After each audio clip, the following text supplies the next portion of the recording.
Channel. आज मैं आपको उदय शंकर भट्ट के उपन्यासों को याद करने की ट्रिक बताने जा रही हूँ। आशा करती हूँ आपको समझ में आ जाएगी। देखो, ये उदय शंकर भट्ट हैं, इनके उपन्यासों को हम किस तरह से याद कर सकते हैं। सबसे पहले तो हमको क्या मालूम होना चाहिए कि इनके उपन्यास कौन कौन से हैं। देखो, इनके उपन्यास हैं, पहला उपन्यास है इनका सागर लहरें और मनुष्य। अगला उपन्यास है इनका डॉक्टर शेफाली। अगला उपन्यास है शेष अशेष। उससे अगला उपन्यास है लोक परलोक। और अगला उपन्यास है नए मोड़। और उससे अगला उपन्यास है एक नीड़ और दो पंछी।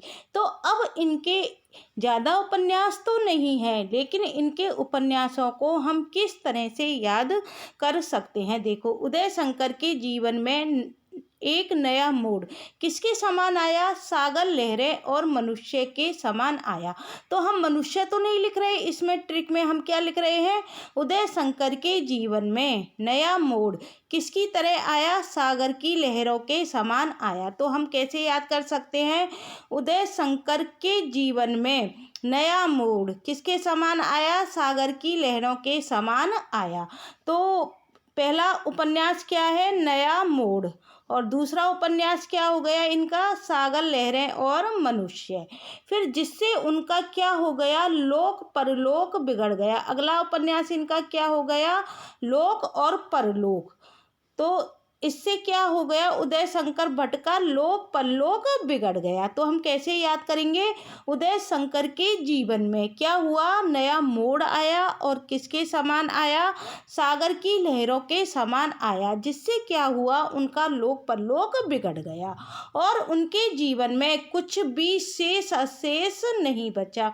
फिर क्या हुआ? जब उनका लोक परलोक ही बिगड़ गया तो उनके जीवन में क्या हुआ? कुछ भी शेष अशेष नहीं बचा, क्योंकि डॉक्टर शेफाली के साथ उनके जीवन के दूसरे अध्याय में क्या हुआ?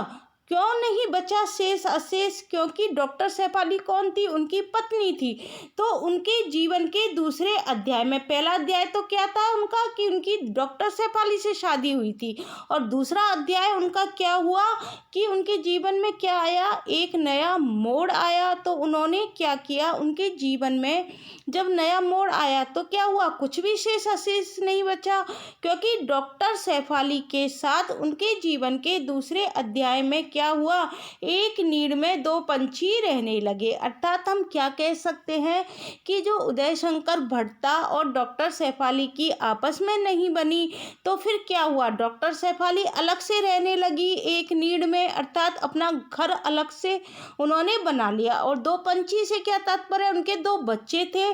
तो डॉक्टर शेफाली ने क्या किया? दूसरे अध्याय में एक नीड़ में दो पंछी रहने लगे, अर्थात डॉक्टर शेफाली अलग घर में अपने बच्चों के साथ रहने लगी, जो कि कौन थी? उनकी पत्नी थी। तो उदय शंकर भट्ट के उपन्यासों को हम क्या कर सकते हैं? आसानी से याद कर सकते हैं। तो उनके उपन्यास देखो कौन कौन से हो गए? सागर लहरें और मनुष्य हो गया, डॉक्टर शेफाली हो गया, शेष अशेष हो गया, लोक परलोक हो गया, नए मोड़ हो गया, एक नीड़ दो पंछी हो गया, और दो अध्याय हो गए। तो उदय शंकर भट्ट के उपन्यासों को किस तरह से याद करेंगे? उदय शंकर भट्ट के जीवन में क्या आया? एक नया मोड़ आया। किसके समान आया? सागर की लहरों के समान आया। जिससे क्या हुआ? उनके जीवन में क्या हुआ? कुछ भी शेष अशेष नहीं बचा। उनका लोक परलोक क्या हुआ? बिगड़ गया। फिर क्या हुआ? उन डॉक्टर शेफाली ने क्या किया? दूसरे अध्याय में डॉक्टर शेफाली ने एक नीड़, डॉक्टर शेफाली के साथ एक नीड़ में दो पंछी रहने लगे। अर्थात हम क्या कह सकते हैं? उदय शंकर भट्ट अपनी पत्नी से अलग रहने लगे। उनकी पत्नी ने अलग नीड़ का निर्माण कर लिया और उसमें उनके दोनों बच्चे उनके साथ रहने लगे, अर्थात एक नीड़ दो पंछी रहने लगे। तो इस तरह से गाइस हम उदय शंकर भट्ट के उपन्यासों को एक कहानी के माध्यम से अच्छी तरह से याद कर सकते हैं। आपको ये सारी कहानियाँ क्या करनी है, रजिस्टर में लिख लेनी है और फिर इनका आप डेली रिवीजन करोगे तो आपको उदय शंकर भट्ट के उपन्यास आसानी से समझ में आ जाएंगे। आशा करती हूँ आपको मेरी ये ट्रिक पसंद आ रही होगी। अगर ये वीडियो आपको अच्छी लगती है तो इसे और अन्य छात्रों के लिए शेयर करना मत भूलना। Thank you guys.